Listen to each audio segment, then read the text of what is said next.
In a span of 1 month, Polvorosa played his last UAAP game, completed his Ateneo academic requirements to be a candidate for graduation, continued to see action in a semi-pro club, and got elected as Sangguniang Kabataan (SK) chairman of Barangay Anubu-2B in Imus, Cavite.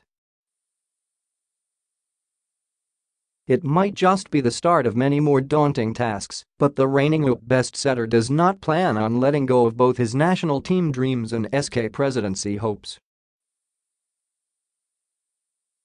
Polvorosa played in the Southeast Asian Games once in 2015, but now looks to return to the national team, especially after Ateneo revealed that its volleyball players including Marck, Espejo and Morado didn't receive invitations to the 2017 national team tryouts. "My main goal as an athlete right now after my Ateneo or UAAP stint is to play for the Philippines in the coming SEA Games," said Polvorosa. But now with his new duties in the SK, the Blue Eagle remains determined to find ways to sustain his prime performance on court as he dreams of playing in the regional tournament at home. "I'll really find a way to still be in shape and to be in my more competitive form cause it's one of the ways to serve the country, to play for the country, to play for our flag.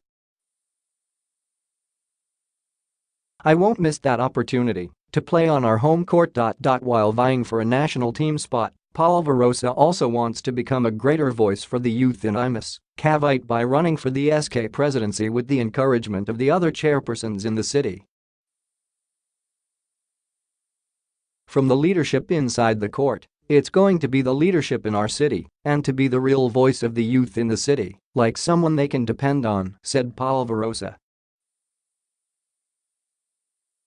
Unlike his Ateneo days, when he had access to the school dormitory, Polvorosa travels back and forth from Cavite to Katipunan to train with his premier volleyball league team Sinal HD Spikers and to fulfill his duties back in his hometown. Banking on his experience in the UAAP, Polvorosa expects his winning mindset and strong will to carry over to his current city duties. As a setter, this is what all the coaches tell their setters: "You're the last to give up." Pero for me, as a setter, I'm the one inside the court who will never ever give up until the last point," said Polvorosa. "It's what's helping me the most now that, whatever happens in this path that I'm taking, I'm never going to give up with I want to do, and of course my belief, my trust, my faith in the youth." Grassroots experience. It just suddenly hit the decorated setter that he found his life's purpose in serving others, especially in his hometown.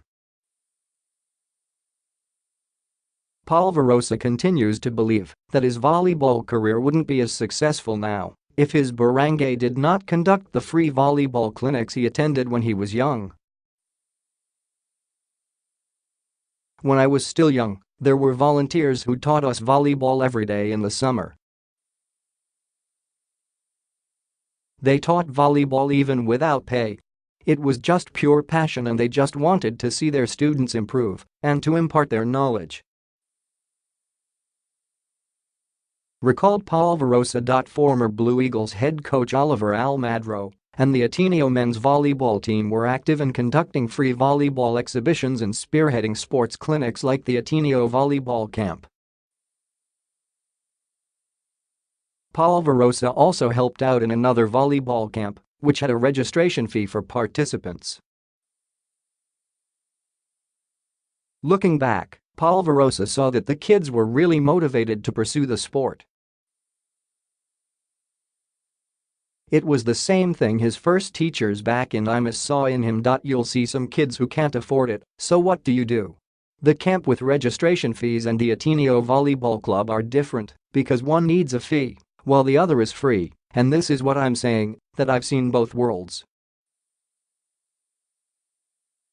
Like when I was a kid, I couldn't afford to learn volleyball," shared Polvorosa. "My mother would have to pay, or my father would have to send us money from abroad just for me to learn how to play volleyball. That's why I'm really lucky."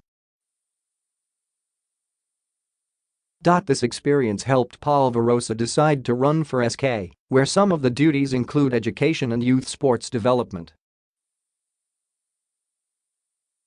I don't want to just hold a league, a beauty pageant and a feeding program, because it's been done over and over again. I can do free clinics, because there are volunteers there who are for sure still volunteering from the time I was still young. Explained Polvorosa. At the same time, Polvorosa wants to target the grassroots level in the community as his experiences from training abroad made him realize how the Philippines sports program has been left behind. The process is so slow in the Philippines that we get left behind by other countries because at the beginning, they already have program for the youth at the lowest level. Said Polvorosa. Start it in your own subdivision, in your own barangay, in your own village, and if that's all for free, then that's when we take it to the recruitment phase, so it's healthy that coaches can have a lot of options during recruitment.